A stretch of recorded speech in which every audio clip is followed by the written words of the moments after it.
Sir আমাদের কালকে কি বন্ধ? তোমাদের একটা নোটিশ পেয়েছে বন্ধে, আমরা সেটা খেয়াল করব, ঠিক আছে? তোমাদের নোটিশ বোর্ডে দেখো তোমাদের একটা বন্ধের নোটিশ পেয়েছে। আমি অবশ্যই দেখি নাই, শুনেছি একজনের কাছ থেকে। তো তোমরা ওখানে নোটিশ বোর্ড থেকে দেখে নিও, ওয়েবসাইটে গিয়ে নোটিশ বোর্ড থেকে দেখে নিও, ঠিক আছে? হ্যাঁ, আচ্ছা, আরেকজন বাকি। আচ্ছা দেখো, তাহলে আমরা আলোচনায় চলে যাই। প্রথমে আসো, আমাদের অধ্যায়টার নাম হলো বাংলাদেশ ও বাংলাদেশের নাগরিক। তো নাগরিক কাকে বলে, নাগরিক কাকে বলে এটা তোমরা সব দ্রুত খাতায় লিখে ফেলো। আমি নাগরিকের সংজ্ঞাটা বলছি, তোমরা হচ্ছে যে নাগরিকের সংজ্ঞাটা লিখে ফেলো। প্রস্তুত সবাই? খাতা নিয়ে, খাতা কলম নিয়ে সবাই প্রস্তুত? আওয়াজ করছো না কেন? আওয়াজ না করলে তো আমরা বুঝতে পারবো না। জি স্যার, প্রস্তুত। একজন আওয়াজ করলো। আচ্ছা লিখো, যারা রাষ্ট্রে স্থায়ীভাবে বসবাস করে,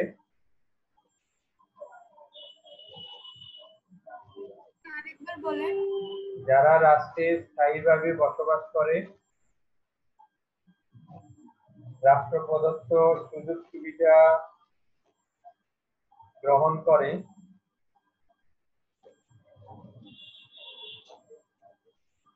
এবং স্যার আবার বলেন তো স্যার। আবার বলবো আমি, যারা রাষ্ট্রে স্থায়ীভাবে বসবাস করে এবং রাষ্ট্র প্রদত্ত সুযোগ সুবিধা গ্রহণ করে ও রাষ্ট্রের প্রতি দায়িত্ব এবং কর্তব্য পালন করে, তাদেরকে নাগরিক বলে।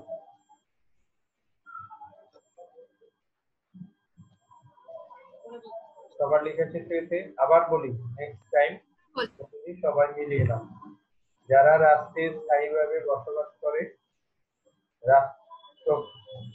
রাষ্ট্রের সুযোগ সুবিধা গ্রহণ করে এবং রাষ্ট্রের প্রতি দায়িত্ব কর্তব্য পালন করে, তাদেরকে নাগরিক বলে।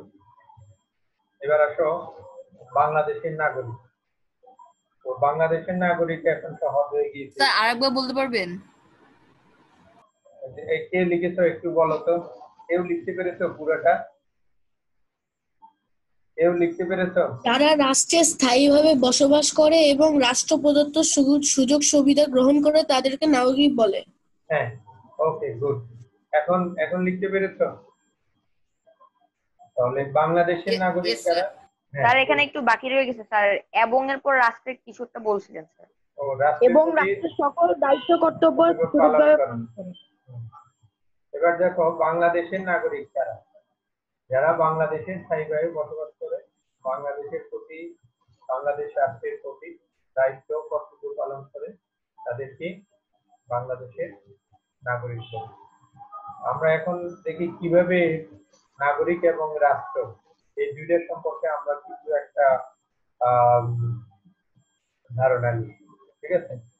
তো এখানে দেখো, হ্যাঁ, তো এখানে দেখো, মানুষ অনেক আগে জন্ম নিলেও প্রাচীন পৃথিবীতে কোনো রাষ্ট্রের অস্তিত্ব ছিল না, ছিল না কোনো নাগরিকত্বের ধারণা। সময়ের পরিবর্তন ও বিভিন্ন ঘটনার মধ্যে দিয়ে 5 থেকে 6,000 বছর আগে নদী ও সমুদ্রের তীরে প্রাচীন কিছু নগর রাষ্ট্র গড়ে ওঠে। নগর রাষ্ট্র ব্যবস্থা থেকে প্রাচীনকালে রাষ্ট্রের ধারণার উৎপত্তি ঘটেছে। তাহলে কি থেকে রাষ্ট্রের ধারণার উৎপত্তি লাভ করেছে? এই ধরনের কোনো যদি প্রশ্ন আসে তাহলে তোমরা লিখবে হচ্ছে যে নগর রাষ্ট্র ব্যবস্থা থেকে প্রাচীন রাষ্ট্রের ধারণার উৎপত্তি ঘটেছে। এরপরে দেখো, ধীরে ধীরে আধুনিক রাষ্ট্রের উদ্ভব হয়েছে। বর্তমান বিশ্বের জনসংখ্যা প্রায় 700 কোটি। এই বিপুল জনসংখ্যা সবাই কোনো না কোনো রাষ্ট্রের অধিবাসী বা নাগরিক। যেমন আমরা সবাই বাংলাদেশ নামক রাষ্ট্রের অধিবাসী এবং নাগরিক। রাষ্ট্র বলতে বোঝায় কি বোঝায়, কিভাবে একটি রাষ্ট্র গঠিত হয়, নাগরিক বলতে কি বোঝায়, কিভাবে একটি দেশের নাগরিকত্ব লাভ করা যায়, এই অধ্যায়ে আমরা সেটা সম্পর্কে জানি। এই অধ্যায় থেকে আলোচনা থেকে আমরা যেগুলো বলতে পারবো বা বুঝতে পারবো সেটা হচ্ছে যে রাষ্ট্রের ধারণা ব্যাখ্যা করতে পারবো, বাংলাদেশ কেন একটি রাষ্ট্র তা ব্যাখ্যা করতে পারবো, নাগরিক ও নাগরিকতার ধারণা ব্যাখ্যা করতে পারবো, অর্থাৎ একজন ব্যক্তি কিভাবে একটি রাষ্ট্রের নাগরিকত্ব লাভ করে এবং নাগরিকত্ব লাভের পর তার কর্তব্য এবং দায়িত্ব কি সেগুলো আমরা বলতে পারি। বিভিন্ন দেশের নাগরিকতা অর্জনের পদ্ধতিও আমরা সেখানে বলতে পারবো। এই অধ্যায়ে আমাদের আছে দেশের উন্নয়নে নাগরিকের ভূমিকা ব্যাখ্যা করতে পারবো। যে কোনো দেশের উন্নয়নের জন্য নাগরিক কিন্তু একটা গুরুত্বপূর্ণ বিষয়। যেমন আমরা প্রথম সাময়িকে পড়েছিলাম, পরের অধ্যায়ে গিয়ে তোমরা বা পরের শ্রেণীতে গিয়ে তোমরা বুঝতে পারবে সুনাগরিক কি। সুনাগরিকের উপর হচ্ছে যে একটা দেশের উন্নয়ন কিভাবে ডিপেন্ড করে বা নির্ভরশীল থাকে। দেশের উন্নয়নে নাগরিকের সক্রিয় ভূমিকা সেটা আমরা উপলব্ধি করতে পারি। তাহলে এখন আসো রাষ্ট্র। তো রাষ্ট্রের গঠনের জন্য অর্থাৎ রাষ্ট্র কি, ও রাষ্ট্র মানে হলো কোনো একটা নির্দিষ্ট ভূখণ্ড, তার নির্দিষ্ট জনসংখ্যা, তারপর হচ্ছে যে তার সরকার এবং সার্বভৌমত্ব, এই চারটি উপাদানের সমন্বয়কে আমরা বলি হচ্ছে তোমার রাষ্ট্র। এই চারটি উপাদান থেকে যে কোনো একটি উপাদান যদি না থাকে তাহলে কোনো ভূখণ্ড কখনো রাষ্ট্র হতে পারে না, কোনো ভূখণ্ড কখনো রাষ্ট্র হতে পারে না। তো প্রথমে একটা রাষ্ট্রের এখানে চারটি উপাদানের মধ্যে প্রথম উপাদান কোনটি? রাষ্ট্রের অন্যতম প্রথম উপাদান হলো হচ্ছে যে জনসমষ্টি, অর্থাৎ জনগণ হলো রাষ্ট্রের প্রাণ। তাহলে এই লাইনটা সবাই আন্ডারলাইন করো, অথবা তোমার খাতায় হচ্ছে যে লাইনটা লিখে রাখো, প্রশ্নটা লিখে রাখো যে রাষ্ট্রের প্রাণ কি।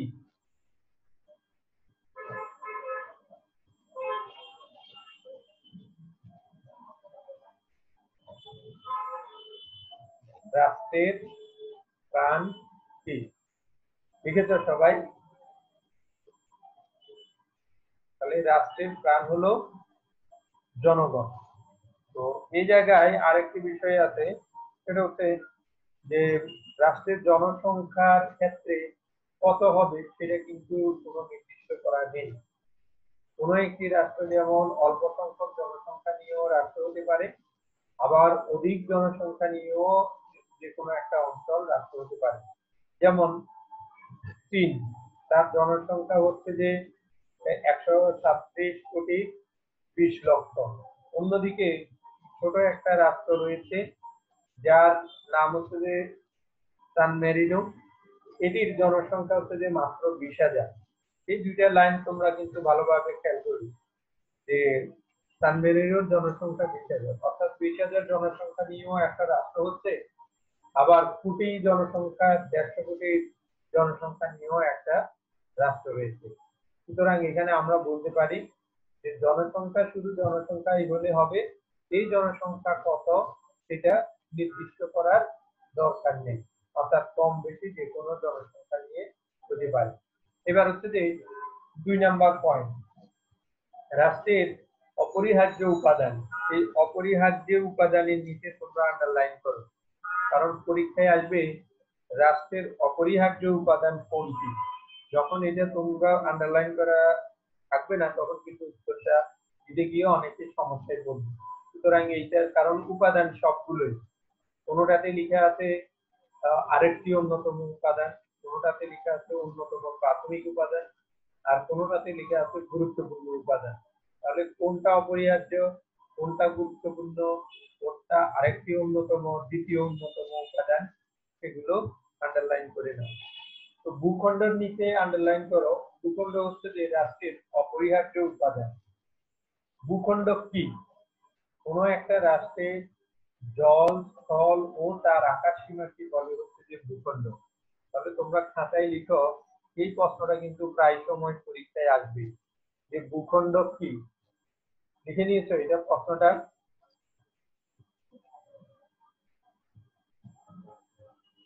ভূখণ্ড কি লিখছো? জি স্যার। মাহির? আচ্ছা, গুড। তাহলে ভূখণ্ড মানে হলো কোন জি স্যার। রাষ্ট্রে জল, স্থল ও আকাশ সীমাকে রাষ্ট্রের ভূখণ্ড বলা হয়। এখন ভূখণ্ড কতটুকু হবে সেটারও কোনো স্যার বুঝিনি স্যার, আরেকবার বলবেন? কোন ভূখণ্ড বলতে জল, স্থল ও তার উপরিস্থ আকাশ সীমাকে বোঝায়। অর্থাৎ একটা রাষ্ট্রে দেখবে যে জলভাগ আছে, স্থলভাগ আছে, আর হচ্ছে যে আকাশ সীমা রয়েছে, এই তিনটাকে মিলে বলা হয় ভূখণ্ড। এই ভূখণ্ডের আয়তনও কিন্তু নির্দিষ্ট নেই, এরা বড়ও হতে পারে, ছোটও হতে পারে। যেমন এখানে দেখো যে আমাদের পার্শ্ববর্তী দেশ ভারতের আয়তন দেওয়া আছে হচ্ছে 32,87,590 বর্গ কিলোমিটার। অন্যদিকে সিঙ্গাপুরের আয়তন হচ্ছে যে মাত্র 693 বর্গ কিলোমিটার। আর ভ্যাটিকান সিটি নামক একটি রাষ্ট্র রয়েছে, তার আয়তন হচ্ছে যে 0.18 বর্গ কিলোমিটার। তাহলে এখানে আয়তন কিন্তু কোন নির্দিষ্ট সীমারেখা নেই। সরকার রাষ্ট্র গঠনের আরেকটি উপাদান। যেমন আবার ভূখণ্ডের কথা তোমাদেরকে বলি, অনেকগুলো দিক নিয়েও কিন্তু একটা রাষ্ট্র হইতে পারে, ছোট ছোট দিক নিয়ে। যেমন এমন একটা রাষ্ট্রের নাম তোমাদেরকে বলি, মালদ্বীপ, জাপান। তারপরে এগুলো হচ্ছে যে অনেকগুলো ক্ষুদ্র ক্ষুদ্র দ্বীপের সমন্বয়ে কিন্তু গঠিত। তো এবার আসা হচ্ছে যে আমাদের সরকার। সরকার কি? সরকার রাষ্ট্রের অন্যতম উপাদান। তাহলে অন্যতম নিচে তার দাও সবাই। রাষ্ট্রের অন্যতম উপাদান হলো সরকার। সরকারের মাধ্যমে রাষ্ট্রের সকল কাজ পরিচালিত হয়। অর্থাৎ কোনো একটা রাষ্ট্রের, যেমন হচ্ছে যে তোমাদেরকে উদাহরণ হিসাবে বলি, কোভিড-19 যখন শুরু হয় তখন সরকার কি ধরনের দায়িত্ব নিল? সরকার দায়িত্ব নিল হচ্ছে এটি যাতে না ছড়ায় সেজন্য জনগণকে ঘরে থাকার জন্য, স্কুল, কলেজ, বিশ্ববিদ্যালয় বন্ধ করার জন্য একটা ঘোষণা দিয়েছিল। এবং সেই ঘোষণা অনুযায়ী আমরা হচ্ছে যে রাষ্ট্রের একটা অংশ হিসেবে আমরা এটা পালন করতেছি। অর্থাৎ আমরা হচ্ছে যে রাষ্ট্রের নাগরিক। নাগরিকদের প্রধান কাজ হচ্ছে যে রাষ্ট্রের প্রবর্তিত আইন কানুনের প্রতি আনুগত্য প্রকাশ করা। তাহলে এখানে আরেকটা লাইন তোমরা লিখো, রাষ্ট্র যদি হয় জীবদেহ তাহলে মস্তিষ্ক, আর সরকার হলো তার মস্তিষ্ক। এটা একজন রাষ্ট্রবিজ্ঞানী এরিস্টটল নামক রাষ্ট্রবিজ্ঞানীর মতবাদ। কেন? কারণ সরকার যেভাবে রাষ্ট্রকে পরিচালনা করবে, রাষ্ট্রটি সেভাবে পরিচালিত হবে। এখন সরকার যদি ধরো ঘোষণা না দিত যে তোমরা ঘরের বাইরে দিয়ে যাওয়াও দরকার নেই, থাকারও দরকার নেই, তাহলে দেখতে যে আমাদের দেশের জনগণ এলোমেলো ভাবে চলাফেরা করতো, তাহলে এই রোগটি আরো বেশি পরিমাণে করাতো। এবং পরীক্ষার ব্যবস্থা যদি না করতো তাহলে আমরা বলতে পারতাম না কারা এই রোগে আক্রান্ত, কারা এই রোগে আক্রান্ত নয়। সুতরাং এখান থেকে আমরা বলতে পারি যে সরকার হলো একটা দেশের গুরুত্বপূর্ণ অন্যতম উপাদান, যেটি রাষ্ট্রকে সঠিকভাবে পরিচালনার দায়িত্ব পালন করে থাকে। আরো একটা উপাদান আছে, একটা রাষ্ট্রের শান্তি শৃঙ্খলা রক্ষা করা এবং আইন প্রণয়ন করা।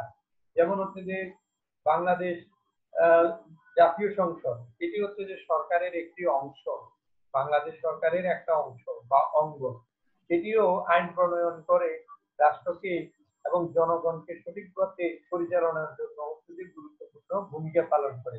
যেমন এখানে দেওয়া আছে, তোমরা খেয়াল করো, রাষ্ট্রের শান্তি শৃঙ্খলা রক্ষার জন্য সরকার আইন প্রণয়ন করে, আইন অনুযায়ী জনগণকে পরিচালনা করে, জনগণ সরকারের সকল বৈধ আদেশ মেনে চলে এবং সরকারের প্রতি আনুগত্য প্রকাশ করে।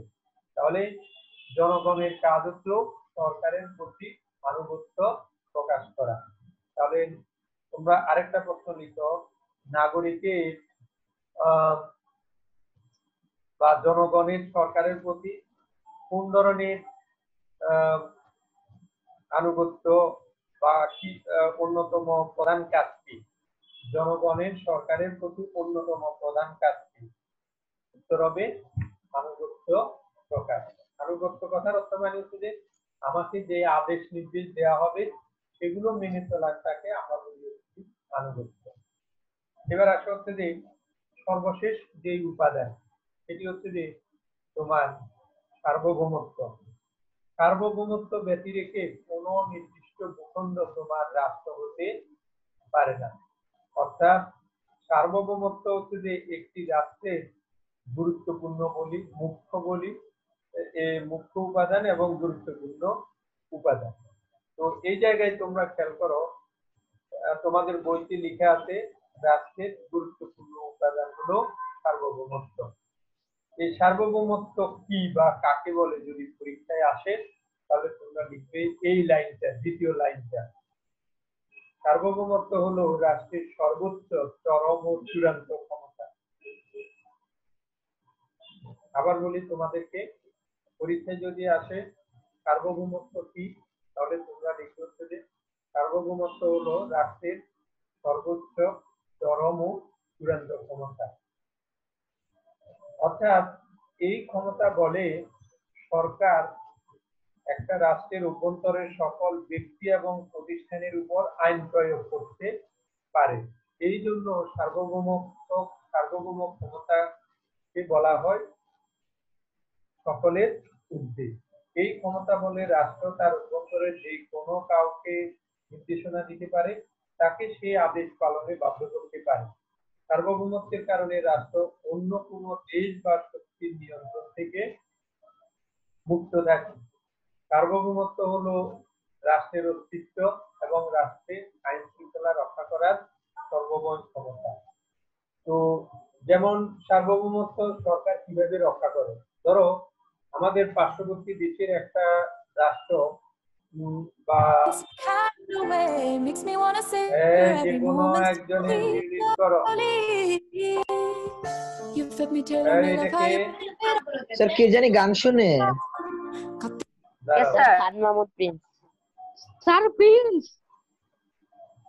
যারা ওকে রিমুভ করবে।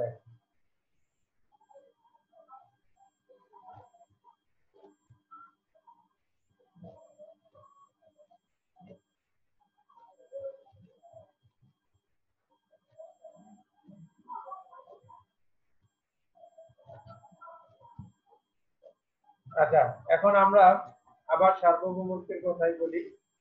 সংক্ষেপে, আরো সংক্ষেপে আমরা যদি বলি, সার্বভৌমত্বের অর্থ হলো আইন।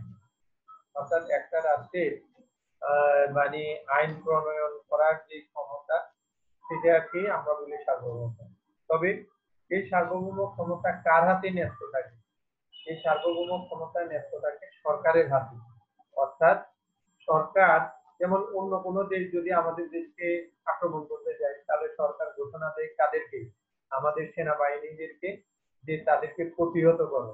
আর তাদের মাধ্যমে আবার অন্য দেশ যদি আমাদের দেশের কোনো সম্পদ বা অনৈতিক কাজ করে, তাহলে সেই দেশের রাষ্ট্রপ্রধান, সরকার প্রধানদের সাথে আলোচনা করে হচ্ছে যে আমাদের রাষ্ট্রকে রক্ষা করা, জনগণকে রক্ষা করা হচ্ছে যে সার্বভৌমত্বের অন্যতম আরেকটা কাজ।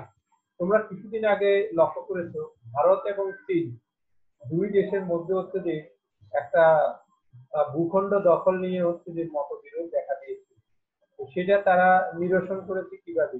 সরকারের মাধ্যমে এবং সার্বভৌম ক্ষমতা প্রয়োগের মাধ্যমে। তো কোনো একটা জায়গার উপর আইন প্রয়োগ করার যে ক্ষমতা, সেটাকে আমরা বলি হচ্ছে যে সার্বভৌম ক্ষমতা। যেমন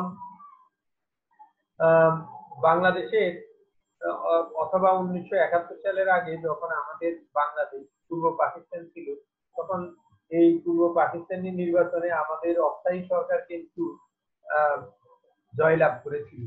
কিন্তু জয়লাভ করার পরও পাকিস্তান সরকার সে সকল ক্ষমতা দেয়নি, এবং পরবর্তীতে যখন হচ্ছে যে আমরা স্বাধীনতা লাভ করি, তবুও আমাদের স্বাধীনতার দিকে এগিয়ে যায়, তখনও সার্বভৌমত্বের স্বীকৃতি দেয়নি। সর্বপ্রথম আমাদের দেশে সার্বভৌমের স্বীকৃতি দিয়েছিল হচ্ছে যে ভারত 6 ডিসেম্বর 1971 সালে আমাদেরকে প্রথম সার্বভৌমত্বের স্বীকৃতি দিয়েছিল। তো এইভাবে যে কোনো একটা রাষ্ট্র তার সার্বভৌম সার্বভৌম ক্ষমতার মাধ্যমে সে পূর্ণাঙ্গ রাষ্ট্রে কি হয়, পরিণত হয়। এবার আমরা আসি, আমাদের সময় স্বল্পতা রয়েছে, 12 মিনিট আছে। পার্ট 2 হচ্ছে যে রাষ্ট্র হিসাবে বাংলাদেশ। তাহলে এটা একজন রিডিং করবে আর আমি যেখানে অর্থগুলো বুঝার সেটা হচ্ছে যে তোমাদেরকে বুঝিয়ে দিব। যেমন হচ্ছে যে একজন আছে, কে আছে একটু দেখি।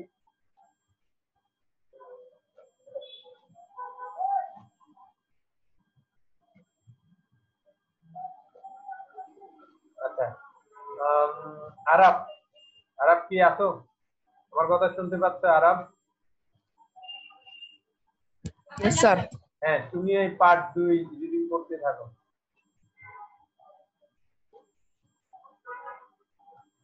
স্যার প্রথম থেকে? হ্যাঁ, পার্ট 2 বাংলাদেশের একটি স্বাধীন ও সার্বভৌম রাষ্ট্র। বাংলাদেশ একটি স্বাধীন ও সার্বভৌম রাষ্ট্র। 1971 সালে 16ই ডিসেম্বর মহান মুক্তিযুদ্ধ ও রক্তক্ষয়ী সংগ্রামের মাধ্যমে বাংলাদেশ বিশ্বের বুকে একটি স্বাধীন ও সার্বভৌম রাষ্ট্র হিসেবে আত্মপ্রকাশ করে। একটি রাষ্ট্র হিসেবে প্রতিষ্ঠিত হওয়ার জন্য যেসব উপাদান দরকার তার সবগুলোই বাংলাদেশের রয়েছে। বাংলাদেশের রাষ্ট্রের উপাদানগুলো সম্পর্কে সারসংক্ষেপে আমরা জেনে নিই। জনগোষ্ঠী। বাংলাদেশের জনসংখ্যা বিশাল। এর সংখ্যা বর্তমানে 14,97,72,000। একটু থামো। তোমাদেরকে একটা প্রশ্ন জিজ্ঞাসা করি। 1971 সালে 16ই ডিসেম্বরের আগ পর্যন্ত বাংলাদেশের কি কোনো সার্বভৌমত্ব ছিল? No sir. হ্যাঁ, সার্বভৌমত্ব ছিল না। গুড। এটা আমরা অর্জন করি কত সালে? 16ই ডিসেম্বর স্বাধীনতা লাভের মাধ্যমে এই সার্বভৌমত্ব অর্জন করি। অর্থাৎ তখন পাকিস্তান সরকার বাধ্য হয়ে আমাদের কাছে, আমাদের দেশের আইন কানুন শাসন ক্ষমতা আমাদের কাছে হস্তান্তর করে। ওকে, এবার আবার রিডিং করো। খারাপ। এর সংখ্যা বর্তমানে 14,97,72,364 জন। সূত্র আদমশুমারি 2011। বাংলাদেশের জনসংখ্যার প্রায় অর্ধেক নারী এবং অর্ধেক পুরুষ। জনসংখ্যার একটি বিরাট অংশ শিশু। এরা এদেশের স্থায়ী বাসিন্দা ও নাগরিক। জনসংখ্যার দিক থেকে বাংলাদেশ বিশ্বের 8ম বৃহত্তম রাষ্ট্র। সবাই এটা আন্ডারলাইন করো যে জনসংখ্যার দিক থেকে বাংলাদেশ পৃথিবীর কততম রাষ্ট্র? 8ম বৃহত্তম রাষ্ট্র। আয়তনের দিক থেকে কত তোমরা কি জানো? আয়তনের দিক থেকে বাংলাদেশ পৃথিবীর কততম রাষ্ট্র? 90তম, 93তম। গুড। Very sir good. 90তম স্যার। হ্যাঁ, 90তম। ওকে, এবার আবার শুরু করো। ভূখণ্ড। বাংলাদেশের একটি নির্দিষ্ট ভূখণ্ড রয়েছে। 1971 সালে স্বাধীনতা লাভের মধ্য দিয়ে আমরা এ ভূখণ্ডের সার্বভৌমত্ব অর্জন করেছি। উত্তরে ভারত ও দক্ষিণে বঙ্গোপসাগর, পূর্বে ভারত ও মিয়ানমার, পশ্চিমে ভারতের পশ্চিমবঙ্গ পর্যন্ত বাংলাদেশের ভূখণ্ড বিস্তৃত। অসংখ্য নদ নদী, হাওর বিল, পাহাড় পর্বত, বনভূমি ও বিস্তৃত সমভূমি নিয়ে এ ভূখণ্ড গঠিত। এর আয়তন 1,47,570 বর্গ কিলোমিটার। সরকার। বাংলাদেশের সরকার ব্যবস্থা মন্ত্রিপরিষদ শাসিত। এর নাম গণপ্রজাতন্ত্রী বাংলাদেশ সরকার। এটি একটি গণতান্ত্রিক সরকার। এই সরকার জনগণের ভোটে নির্বাচিত। সরকারের সকল নিয়মকানুন ও আদেশ নিষেধ জনগণ মেনে চলে। মুক্তিযুদ্ধ শুরু হওয়ার সবাই একটু দাঁড়াও। এই লাইনটা আন্ডারলাইন করো, এটা পরীক্ষায় যে বাংলাদেশে কোন ধরনের সরকার ব্যবস্থা বিদ্যমান? মন্ত্রী পরিষদ শাসিত সরকার ব্যবস্থা বিদ্যমান। এখন এই মন্ত্রী পরিষদ বলতে আমরা কি বুঝি এটা একটু তোমাদের বলতে হবে। জনগণের নির্বাচনের মাধ্যমে বা ভোটের মাধ্যমে যখন জনপ্রতিনিধিরা নির্বাচিত হয় তখন তাদের মধ্য থেকে একটা সরকার গঠন করা হয় এবং রাষ্ট্রপ্রধান, সরকার প্রধান নির্বাচন করা হয়। তো বাংলাদেশে ভোটের মাধ্যমে যে সকল জনপ্রতিনিধি নির্বাচিত হয় তাদের মধ্য থেকে সরকার প্রধান হিসেবে প্রধানমন্ত্রী নির্বাচিত করা হয় এবং তার কাজে সহায়তা করার জন্য একাধিক মন্ত্রী নির্বাচন করা হয়। তাহলে প্রধানমন্ত্রী এবং মন্ত্রী মিলে আমাদের দেশ শাসিত হয় বলে আমাদের দেশটাকে আমরা বলি হচ্ছে মন্ত্রী পরিষদ শাসিত সরকার ব্যবস্থা। আমাদের দেশের রাষ্ট্রপ্রধান হচ্ছেন যে তোমার রাষ্ট্রপতি, আর সরকার প্রধান হচ্ছেন যে প্রধানমন্ত্রী। ঠিক আছে, এখন বুঝতে পেরেছ মন্ত্রী পরিষদ শাসিত সরকার কি, আর বাংলাদেশ সরকারের নাম কি যদি বলা হয়, যদি বলা হয় কোন ধরনের সরকার ব্যবস্থা বিদ্যমান, তাহলে হবে মন্ত্রী পরিষদ শাসিত সরকার। আর যদি বলা হয় বাংলাদেশ সরকারের নাম কি, তাহলে বাংলাদেশ সরকারের নাম হলো গণপ্রজাতন্ত্রী বাংলাদেশ সরকার। বুঝতে পেরেছ সবাই? আবার শুরু করো।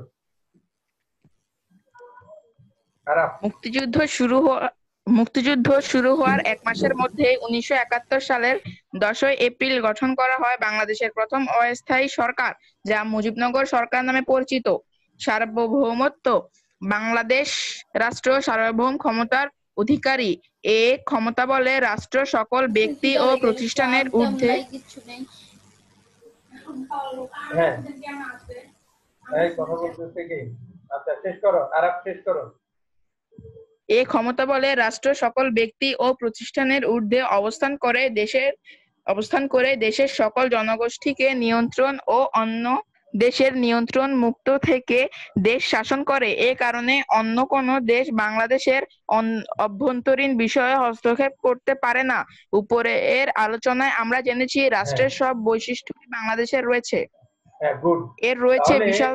হ্যাঁ, আর লাগবে না। অর্থাৎ এখানে বাংলাদেশের সার্বভৌমত্ব ক্ষমতা রয়েছে, আর এই সার্বভৌম ক্ষমতা রয়েছে বলেই বাংলাদেশের উপর হচ্ছে যে অন্য দেশের রাষ্ট্র বা সরকার প্রধান যারা রয়েছে তারা হচ্ছে যে আমাদের উপর হস্তক্ষেপ করতে পারেন। তো এখানে সুতরাং মূল আলোচনা শেষে আমরা যেটা জানলাম, রাষ্ট্র কি, তারপরে নাগরিক কি, বাংলাদেশের নাগরিক যারা একটা স্থান বা ভূখণ্ডকে রাষ্ট্র হতে হলে কোন কোন উপাদানগুলো প্রয়োজন, সার্বভৌমত্ব কি, সার্বভৌমত্ব কিভাবে হচ্ছে যে কাজ করে থাকে, এবং সার্বভৌমত্ব পরিচালনার কাজ কে করে থাকে, সরকার করে থাকে, এবং বাংলাদেশ কিভাবে তার সার্বভৌমত্ব অর্জন করে সেটাও এখানে আমরা বুঝতে পারলাম। তাহলে এখন তোমাদের জন্য হোমওয়ার্ক হিসেবে 2টা প্রশ্ন আমরা এখানে দিব। বোর্ড থেকে তোমরা এই 2টা প্রশ্ন তুলে নাও। যেমন 1 নম্বর প্রশ্নটি হলো হচ্ছে যে, দেখো সবাই দেখতে পাচ্ছ কিনা, আমি একটু সরে দাঁড়াই তাহলে তোমরা দেখতে পাচ্ছ। এদিকে সরে দাঁড়াই। ইয়েস স্যার, দেখা যাচ্ছে। দেখা যাচ্ছে না আমার জন্য, সরে দাঁড়াই।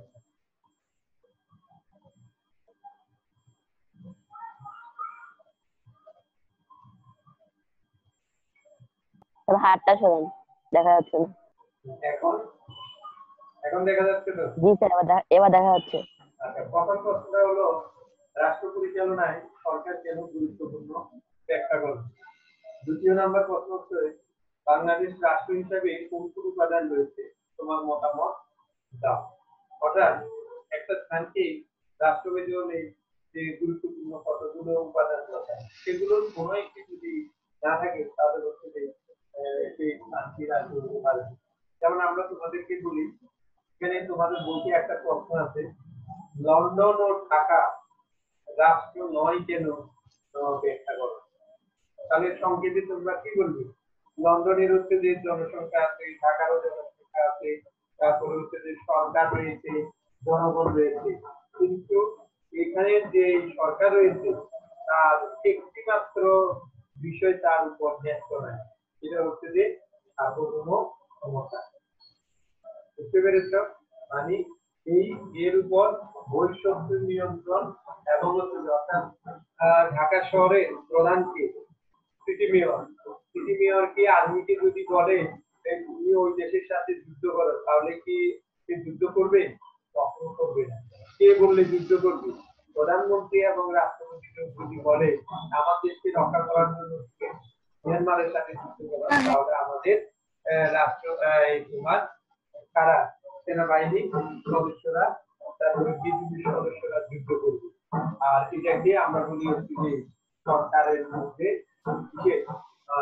সার্বভৌম ক্ষমতা। ওকে, তাহলে সবার প্রশ্ন দুইটা উঠা হয়ে গেল, তাই না? তো এই প্রশ্নগুলো তোমরা সুন্দর করে হোমওয়ার্ক করে নেবে, ঠিক আছে?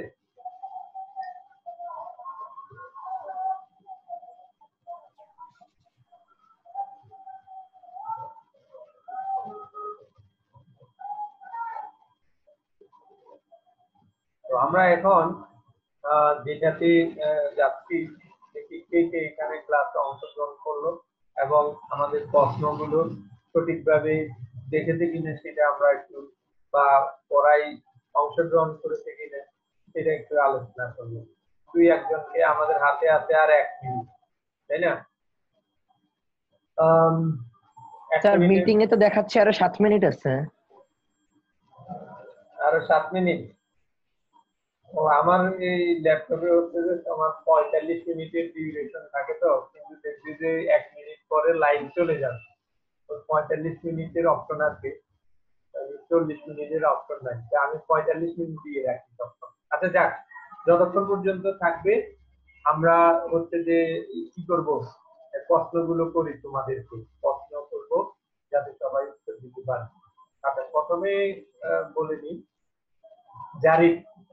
জারিফ কি শুনতে পাচ্ছ আমাকে? Yes sir. হ্যাঁ, গুড। জারিফ বলো, এই বাংলাদেশের নাগরিক কারা?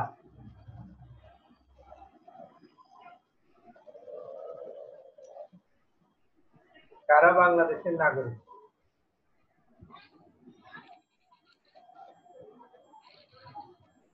বলছিলাম স্যার আমি বলি। আমি বলি হ্যাঁ, স্যার, আমি বলো, বলি বলো।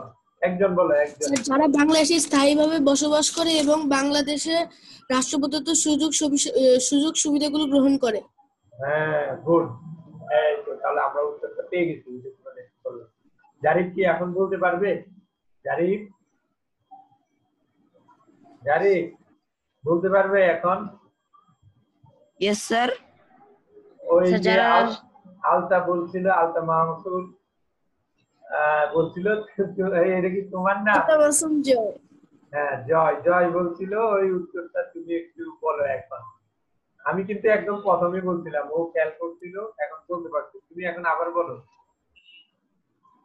স্যার, বাংলাদেশে যারা স্থায়ীভাবে বসবাস করে স্যার, এই দেশের প্রতি যারা স্যার দায়িত্ব কর্তব্য পালন করে এবং এই দেশের সুযোগ সুবিধা যারা ভোগ করে তারাই বাংলাদেশের নাগরিক। হ্যাঁ, গুড। এই এখন সুন্দরভাবে বলতে পারছো। মাহির বলো এখন।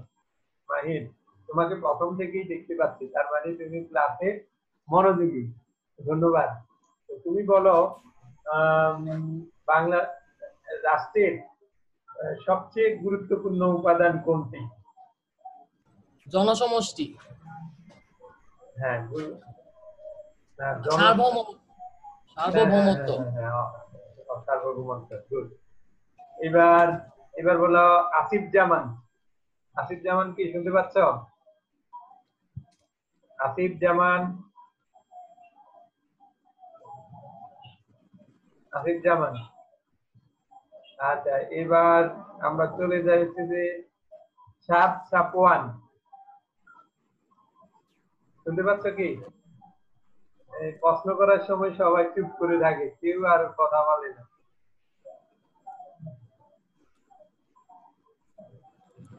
নেক্সট ক্লাস থেকে যাদের কথা বলবে না তাদের বিরুদ্ধে হচ্ছে যে নাম্বারের একটা আমরা পয়েন্ট টুকে রাখবো, এবং এখান থেকে টুকে রাখবো মুখ কথা বলে নাই প্রশ্ন করার। আচ্ছা, অর্ঘ, অর্ক না অর্ঘ, অর্ঘ স্যার, অর্ঘ। অর্ঘ, হ্যাঁ, অর্ঘ বলা হচ্ছে যে রাষ্ট্রের আইন, বাংলাদেশ রাষ্ট্রের গুরুত্বপূর্ণ রাষ্ট্রীয় উপাদানগুলো আছে কি? ইয়েস স্যার, আছে। এগুলো কি কি? জনসমষ্টি, ভূখণ্ড, সরকার ও সার্বভৌমত্ব। গুড। কত সালে বাংলাদেশ সার্বভৌমত্ব অর্জন করেছিল? 1971 সালের 16 ডিসেম্বর। গুড, এই তো মনোযোগী ছিল। আচ্ছা, এবার জাওয়াদ আহসান। জাওয়াদ আহসান। জি স্যার। হ্যাঁ, জাওয়াদ আহসান বলো, কত হাজার বছর আগে রাষ্ট্রের ধারণা বা নগর রাষ্ট্রের উৎপত্তি হয়েছিল? আজ থেকে 6000 বছর আগে স্যার। হ্যাঁ, গুড। এবার বলো রুদ্র। রুদ্র বলো। স্যার। রুদ্র বলো, কোনটি থেকে রাষ্ট্রের ধারণাটির উৎপত্তি লাভ হয়?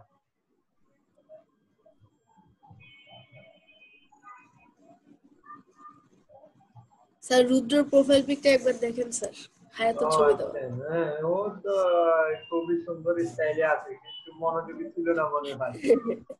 আচ্ছা, কে পারবে কোনটি থেকে রাষ্ট্রের ধারণার উৎপত্তি হয়, রাষ্ট্র ধারণার উৎপত্তি হয়? আর নগর রাষ্ট্র থেকে। হ্যাঁ, গুড মাহির, নগর রাষ্ট্র থেকে। তাহলে রুদ্র আবার বলো, কোনটি থেকে রাষ্ট্রের ধারণার উৎপত্তি হয়? নগর রাষ্ট্র থেকে। হ্যাঁ, এখন বলতে পারছো নগর রাষ্ট্র থেকে। স্বপ্নীল বলো এখন, স্বপ্নীল। স্বপ্নীল স্যার স্বপ্নীল বলো, রাষ্ট্রের মোট উপাদান কয়টি? স্যার 4টি। আচ্ছা, গুড। কি কি বলতে পারবে? তার জনসমষ্টি, ভূখণ্ড, সার্বভৌমত্ব আর সরকার। আচ্ছা, সরকার, গুড। এবার বলো হাসিব। হাসিব বলো।